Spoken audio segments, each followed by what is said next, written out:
ओम श्री गणेशाय नमः।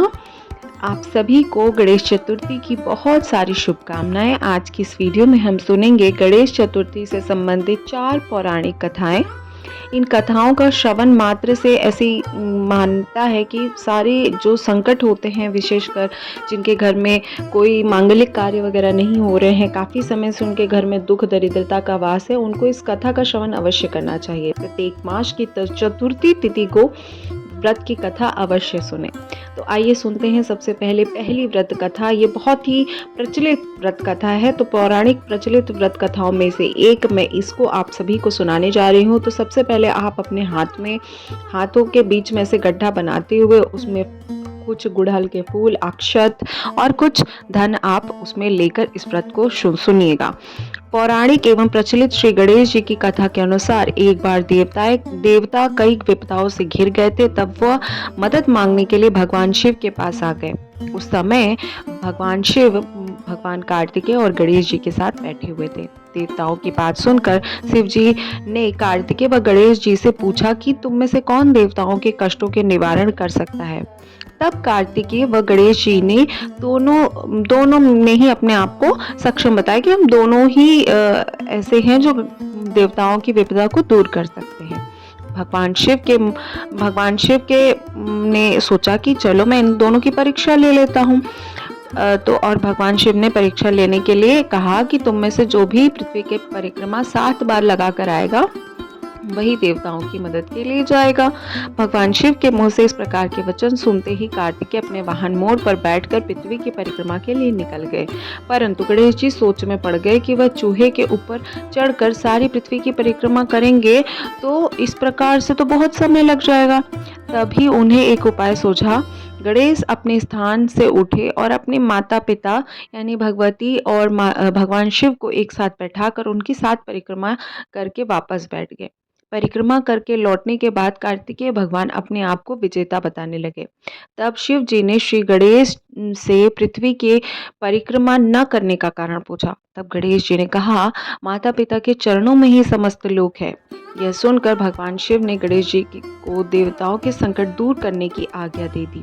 इस प्रकार भगवान शिव गणेश जी के आशीर्वाद दिया कि प्रत्येक मास की जो चतुर्थी तिथि होती है उस दिन जो तुम्हारा पूजन करेगा और रात्रि में चंद्रमा को अर्घ्य देगा, उनके जितने भी ताप होते हैं, जैसे कि दैविक ताप होते हैं, भौतिक ताप होते हैं, दैहिक ताप होते हैं, इन समस्त ताप उससे दूर रहेंगे। इस व्रत को करने से व्रतधारी के सभी तरह के दुख दूर हो जाएंगे, जीवन में भौतिक सुखों की भी प्राप्ति होगी। अब आइए सुनते हैं गणेश चतुर्थी की द्वितीय व्रत कथा। एक समय की बात है, राजा हरिश्चंद्र के राज्य में एक कुम्हार रहता था। वह मिट्टी के बर्तन बनाता था, लेकिन वह कच्चे रह जाते थे। एक पुजारी की सलाह से उसने इस समस्या को दूर करने के लिए छोटे बालक को मिट्टी के बर्तनों के आव में डाल दिया। एक ब्राह्मण आए, उन्होंने सलाह दिया कि एक छोटे से बालक को लो और उसको मिट्टी के बर्तनों के साथ आव में डाल दो। उस दिन जो है चतुर्थी का व्रत था। उस बच्चे की माँ अपने बेटे के लिए बहुत परेशान थी। उसने गणेश जी से बेटे की कुशलता की प्रार्थना की। उसकी जो माँ थी, जिस छोटे बच्चे को कुम्हार ने आँख में डाला था, उसकी माँ गणेश जी की बहुत बड़ी भक्त थी और उसका बच्चा उसको नहीं मिल रहा था। दूसरे दिन जब कुम्हार ने सुबह उठकर देखा तो आव में उसके सारे बर्तन तो पक गए थे, लेकिन बच्चे का बाल भी बांका नहीं हुआ था। वह डर गया और राजा के दरबार में जाकर सारी घटना को बताया। इसके बाद राजा ने उससे बच्चे से नाम पूछा, उसकी माँ का नाम पूछा और उसकी माँ को बुलवाया। माँ ने तभी सभी प्रकार के विघ्न को दूर करने वाले भगवान गणेश की जो ये चतुर्थी व्रत है उसका वर्णन करते हुए, इस चतुर्थी व्रत के पाठ का वर्णन करते हुए बताया कि उसी के प्रताप से मेरे बच्चे का बाल भी बांका नहीं हो सका है। इस घटना के बाद महिलाएं थी वो अपने संतान और परिवार के सौभाग्य के लिए चौथ का यानी चतुर्थी का व्रत करने लगी। आइए सुनते हैं गणेश चतुर्थी की तृतीय व्रत कथा। तो तृतीय व्रत कथा इस प्रकार है। एक समय की बात है, भगवान विष्णु का विवाह माता लक्ष्मी के साथ निश्चित हो गया। विवाह की तैयारी होने लगी। सभी देवताओं को निमंत्रण भेज दिए गए, लेकिन गणेश जी महाराज को कोई निमंत्रण नहीं दिया गया। कारण जो भी रहा हो, अब भगवान विष्णु की बारात जाने के समय आ गया। सभी देवताओं ने अपनी पत्नियों के साथ विवाह में समारोह में आ गए। उन सब ने देखा कि गणेश जी कहीं नहीं दिखाई दे रहे हैं। तब वे आपस में चर्चा करने लगे कि क्या गणेश जी को क्यों न्योता नहीं दिया गया या उनको क्यों नहीं बुलाया गया, स्वयं गणेश जी नहीं आए। सभी इस प्रकार की बातों पर आश्चर्य करने लगे। तभी सबने विचार किया कि विष्णु जी से या विष्णु भगवान से जाकर इसका कारण पूछना चाहिए। विष्णु भगवान से पूछने पर उन्होंने कहा कि हमने गणेश जी के पिता भोलेनाथ महादेव को न्योता भेजा है। यदि गणेश अपने पिता के साथ आना चाहते हैं तो आ जाते, अलग से न्योता देने की कोई आवश्यकता भी नहीं थी। दूसरी बात यह है कि उनको 1.25 मन मूंग, 1.25 मन चावल, 1.25 मन घी, 1.25 मन लड्डू का भोजन दिन भर चाहिए। यदि गणेश जी यहाँ आएंगे तो कोई बात नहीं है, लेकिन दूसरे के घर जाकर इतना खाना पीना अच्छा नहीं लगता। इतनी वार्ता कर ही रहे थे कि किसी ने सुझाव दिया, गणेश जी आ भी जाएं तो उनको द्वारपाल बनाकर बैठा देंगे। आप घर की याद रखना, आप तो चूहे पर बैठकर धीरे धीरे चलोगे तो बारात बहुत ही पीछे रह जाएगी। यह सुझाव भी सबको पसंद आ गया, तो भगवान विष्णु ने भी सहमति दे दी। अब होना क्या था, इतने में गणेश जी वहां आ पहुंचे। उन्हें समझा बुझाकर घर की रखवाली करने को बैठा दिया गया। अब बारात वहां से चल दी। तब नारद जी ने देखा कि गणेश जी दरवाजे पर बैठे हुए हैं, तो वो गणेश जी के पास गए और रुकने का कारण पूछा। गणेश जी कहने लगे, भगवान विष्णु ने मेरा बहुत ही अपमान किया है। नारद जी ने कहा कि आप अपनी मूषक सेना को आगे भेज दे, ये तो रास्ता खोद देंगे, जिससे आपके वाहन जो होंगे वो धरती में दस जाएंगे। तब आपको सम्मान पूर्वक बुलाना पड़ेगा। तब तो गणेश जी अपनी मूषक सेना को जल्दी से आगे भेज दी और सेना ने जो गणेश जी की जो मूषक सेना थी, उन्होंने जमीन में सब जगह खोद दिया। जब बारात वहां से निकली तो रथों के पहिए वहां पर धंस गए। लाखों कोशिश करने पर भी पहिए नहीं निकल पा रहे थे। सभी ने अपने अपने उपाय किए, परंतु पहिए नहीं निकले, बल्कि जगह जगह से टूट गए। किसी को समझ नहीं आ रहा था कि अब क्या किया जाए। तब नारद जी ने आके कहा कि आपने गणेश जी का अपमान करके अच्छा नहीं किया है।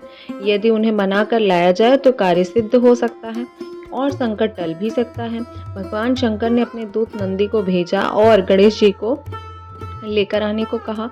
गणेश जी आदर सम्मान के साथ पूजन किया। तब कहीं रथ के पहिए निकले। अब रथ के पहिए निकल तो गए, लेकिन वो टूट फूट गए थे। अब उन्हें सुधारेगा कौन? पास के खेत में खाती काम कर रहा था, उसे बुलाया गया। खाती अपना कार्य करने के पहले श्री गणेशाय नमः कहकर गणेश जी की वंदना मन ही मन करने लगा। देखते ही देखते खाती ने सारे ही पहियों को ठीक कर दिया। तब खाती के कहने पर सभी देवताओं ने सर्वप्रथम गणेश जी को मनाया और उनकी पूजन की। इसलिए तो आपके यह संकट आया है। हम तो मूर्ख अज्ञानी हैं, फिर भी पहले गणेश जी की पूजते हैं, उनका ध्यान करते हैं। आप लोग देवतागण हैं और फिर भी आप लोगों से इतनी बड़ी भूल हो गई। आपने गणेश जी को कोई किसी भी प्रकार का दुख नहीं देना चाहिए था। अब आप लोग भगवान श्री गणेश जी की जयकारा लगाइए तो आपके सब काम बन जाएंगे, आपके कार्य पर कोई भी संकट नहीं आएगा। ऐसा कहते हुए बारात वहां से चल दी और विष्णु भगवान ने माता लक्ष्मी जी के साथ विवाह करके संपन्न सकुशल लौट आए। हे गणेश जी महाराज, आपने विष्णु जी को जैसा कारज सरियो, ऐसे कारज सबको सिद्ध कर जो। भगवान गजानन की जय। तो इस प्रकार से किसी भी संकट को दूर करने के लिए ये कथा सुनी जाती है। स्पेशली जो विघ्न के कारण होता है, कई विघ्नों के कारण कुछ कार्य नहीं हो पाता है, तो इस प्रकार से गणेश चतुर्थी की कथा सुननी चाहिए। अब आइए सुनते हैं चौथी व्रत कथा। श्री गणेश चतुर्थी व्रत की पौराणिक कथा के अनुसार भगवान शिव और माता पार्वती नर्मदा नदी के किनारे बैठे थे। वहां माता पार्वती ने भगवान शिव के समय व्यतीत करने के लिए चौपड़ खेल रहे थे और शिव चौपड़ खेलने के लिए तैयार हो गए, परंतु इस खेल में हार जीत का फैसला कौन करेगा, यह प्रश्न उनके मन में उठने लगा। भगवान शिव कुछ तिनके एकत्रित करके एक पुतला बनाकर उसमें प्राण प्रतिष्ठा कर दी। पुतले से कहा, बेटा हम चौपड़ खेलना चाहते हैं, परंतु हमारी हार जीत का फैसला करने वाला कोई नहीं है, इसीलिए तुम बताना कि हम दोनों में से कौन हारा और कौन जीता। इसके बाद भगवान शिव, माता पार्वती, चौपड़ का खेल शुरू हो गया। यह खेल 3 बार खेला गया और संयोग से तीनों बार माता पार्वती जीत गए। खेल के समाप्त होने पर जो बालक बनाया था भगवान शिव ने, हार जीत का फैसला करने के लिए कहा गया। उस बालक ने महादेव की विजय बताया। यह सुनकर माता पार्वती को क्रोध आ गया। क्रोध में उन्होंने बालक को लंगड़ा होने और कीचड़ में पड़े रहने का श्राप दे दिया। बालक ने माता पार्वती से माफी मांगी और कहा, मुझसे अज्ञानतावश ऐसा हुआ है माता, मैंने किसी द्वेष भाव में ऐसा नहीं किया है। बालक द्वारा क्षमा मांगने पर माता ने कहा, यहाँ गणेश पूजन के लिए नाग कन्याएं आई हैं, उनके कहे अनुसार तुम गणेश जी का व्रत करो, ऐसा करने से तुम मुझे प्राप्त कर पाओगे। यह कहकर माता पार्वती भगवान शिव के साथ कैलाश चली गई। 1 वर्ष बाद उसी स्थान पर नाग कन्याएं आईं। तब नाग कन्या से श्री गणेश जी के व्रत की विधि मालूम करने के लिए उस बालक ने 21 दिन लगातार गणेश जी की व्रत किया। उनकी श्रद्धा से गणेश जी प्रसन्न हो गए। उन्होंने बालक को मनवांछित वर मांगने के लिए कहा। उस पर बालक ने कहा, हे विनायक, मुझे इतनी शक्ति दीजिए कि मैं अपने पैरों से चलकर अपने माता पिता के साथ कैलाश पर्वत पर जा पहुंचूं, वे देखकर प्रसन्न हों। इसी प्रकार से तब बालक को वरदान देकर श्री गणेश जी अंतर्ध्यान हो गए। इसके बाद बालक कैलाश पर्वत जा पहुंचा। कैलाश पर्वत पहुंचने पर अपनी कथा उसने भगवान शिव को सुनाई। चौपड़ वाले दिन माता पार्वती जी विमुख हो गई थी, अतः देवी के रुष्ट होने पर भगवान शिव ने भी बालक के बताए अनुसार 21 दिनों तक श्री गणेश जी का व्रत किया। इस व्रत के प्रभाव से माता पार्वती और उनके मन भगवान शिव के लिए जो नाराजगी थी वह समाप्त हो गई। तब यह व्रत विधि भगवान शंकर ने माता पार्वती को बताई। यह सुनकर माता पार्वती के मन में भी पुत्र कार्तिकेय से मिलने की इच्छा जागृत हुई। जब माता पार्वती ने 21 दिन तक श्री गणेश जी के व्रत किया, दुर्वा फूल, गुड़हल का फूल, लड्डुओं से गणेश जी की पूजा अर्चना की। माता ने स्वयं अपने पुत्र की पूजा आराधना की। इस अर्चना की आराधना की। व्रत के 21वें दिन ऐसी मान्यता है कि व्रत के 21वें दिन कार्तिकेय भगवान स्वयं माता पिता से मिलने के लिए कैलाश पर्वत आए। उस दिन गणेश चतुर्थी थी। यह व्रत समस्त मनोकामना, सोचिए इतना महात्म है, माता पार्वती ने स्वयं इस व्रत को किया है और उनकी माता पार्वती के मन में सभी मनोकामना पूर्ण हुई। इस व्रत को करने से मनुष्य के सारे कष्ट दूर हो जाते हैं और मनुष्य को समस्त सुखों की प्राप्ति होती है और सभी उसके समस्त जितने भी उसके कष्ट होते हैं, जितने भी विपदाएं होती हैं, वो सब दूर हो जाती हैं। तो ये थी 4 पौराणिक कथाएं जो कि आपको चतुर्थी तिथि पर सुननी चाहिए।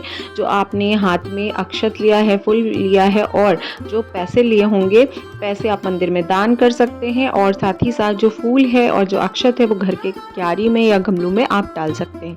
आप सभी के लिए गणेश चतुर्थी का महाव्रत मंगलमय हो। आप सभी की मनोकामना पूर्ण करे। ऐसी मनोकामना के साथ मिलती हूँ नेक्स्ट वीडियो में। तब तक के लिए ओम गंग गणपतये नमः।